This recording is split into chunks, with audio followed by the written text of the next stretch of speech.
حضرت عائشہ صدیقہ رضی اللہ تعالیٰ عنہ فرماتی ہیں ایک عورت تھی اور اسے نبی پاک صلی اللہ تعالیٰ علیہ وسلم نے وہ کلمہ پڑھ کے مسلمان ہوئی، مدینہ طیبہ آ گئی تو حضور نے مسجد نبوی شریف میں اس کے لیے مکان، ایک سادہ سا کمرہ ساتھ مسجد کے بنوا دیا، وہیں رہنے لگی۔ اکثر وہ سیدہ طیبہ کے پاس آتی، حضرت عائشہ صدیقہ رضی اللہ تعالیٰ عنہ فرماتی ہیں وہ بڑی باتیں سناتی اور آخر میں کہتی وہ ہار والا دن بھی بڑا عجیب دن تھا اور میرے رب کی قدرتوں کا دن تھا، وہ بھی بڑا عجیب دن تھا۔ سیدہ عائشہ صدیقہ رضی اللہ تعالیٰ عنہ ایک دن فرمانے لگی کہ تو ہار والے دن کا بڑا ذکر کرتی ہے، وہ کیا دن تھا؟ تو خاتون کہنے لگی اماں جی وہ دن تھا جب میرے رب پر بھروسہ اور مضبوط ہو گیا، جس دن میرا اپنے رب پر توکل اور بڑھا، میرے ایمان میں یقین میں اور پختگی آئی۔ کہنے لگی میں ایک گھر کی کنیز تھی، نوکرانی تھی، اس گھر میں ایک بچی تھی جس کے پاس سونے چاندی ہیرے جواہرات کا ہار تھا۔ اس زمانے میں چمڑے کے اوپر لوگ ہیرے جواہرات لگاتے تھے، کئی دفعہ سرخ رنگ کے چمڑے پہ لگائے جاتے تھے، وہ بچی پہنتی تھی تو کہتی ہوں بچی کے اس نے اتار کے رکھا یا اس سے گرا وہ ہار تو چیل اسے اٹھا کے لے گئی، گوشت سمجھ کے، اور میرے سامنے اٹھا کے لے گئی۔ گھر والوں نے مجھ سے پوچھا، یہ بخاری میں موجود ہے،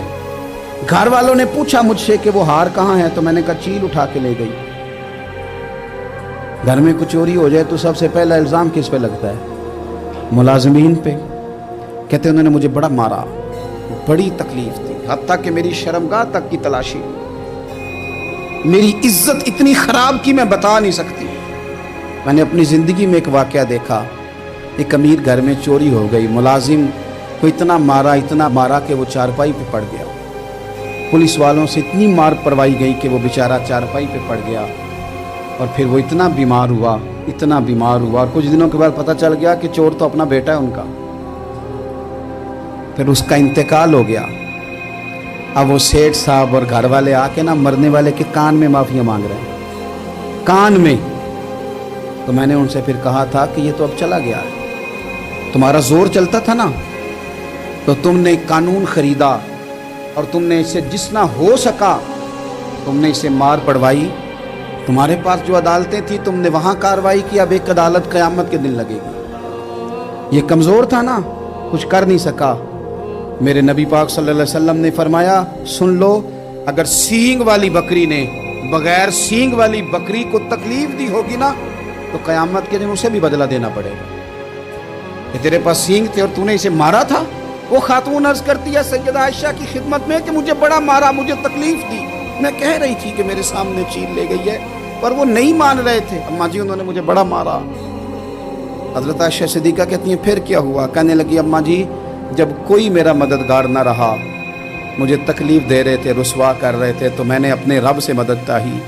میرے رب کی طرف میں نے توجہ کی، میں نے کہا مالک اب تو ہی میرا مددگار ہے۔ کہتی وہ مجھے مار رہے تھے تو وہ چیل جو ہار لے گئی تھی وہی لے کے واپس آ گئی، اور ہمارے سروں کے قریب لا کے اس نے جب اس ہار کو پھینکا وہ مجھے چھوڑ کے سائیڈ پہ ہوئے، وہ میری بے گناہی جان گئے، لیکن آپ کو بتاؤں اس دن سے میرا اپنے رب پر یقین اور بڑھ گیا۔ مجھے سمجھ آ گئی کہ جب انسان پورا ٹوٹ جاتا ہے اور جب کوئی چاروں جانب اس کا مددگار نہیں ہوتا تو رب تو ہوتا ہے نا، اللہ تو اس کا مددگار ہوتا ہے نا، وہ تو پھر اپنے اس بندے کی مدد کرتا ہے نا، پھر وہ تو توانائی دیتا ہے نا، وہ تنہا نہیں چھوڑتا، وہ تو آنسوؤں والوں کے آنسوؤں پہ بڑا کرم فرماتا ہے، وہ تو قسم پرسی میں آ جاتا ہے، اس کی رحمت بڑھ کے استقبال کر لے۔